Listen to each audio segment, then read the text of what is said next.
কস আমি মাগনা আনছি এডি যা ভাগ হেন থেকে যা যা ভাই দেখ তোর কাছে মাপ চাই তুই হেন থেকে যা কইতাছি ভাই নাইলে মাথা মুতা আমার এমনি নষ্ট আছে না কোন সময় হাত উইটা যায় যা তুই হেন থেকে যা আরে বেটা যাস না কে নাইলে কিন্তু দিমু কিরে এই তো একটা মোবাইলের দোকান দেখা যায়, দেখি এটার মধ্যে কাভারটা পাই কিনা।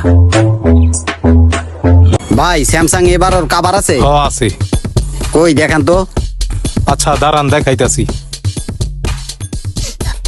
কি রে ভাই পুরান কাভার দেখাই বলি। কাবারটা তো এখানে রাখছিলাম দেখা লই। এই তো পেয়ে গেছি। এতক্ষণ লাগে একটা কাভার দেখাইতে? এ লন ভাই আপনার কাবার দেখা লন। কই দেই তো ভাই। তো ভাই এটার দাম কত? ভাই 200 টাকা। হ্যাঁ কি কন ভাই? আরে ভাই কি কন না কন ফুটপাতের মধ্যে ডাইকা ডেকে বেছে 10 টাকা 15 টাকা কই। আর আপনি কি কন না এখন এলাকার মধ্যে ভাবলাম নতুন দোকান দিছেন এর লেগে আসলাম যে দেখি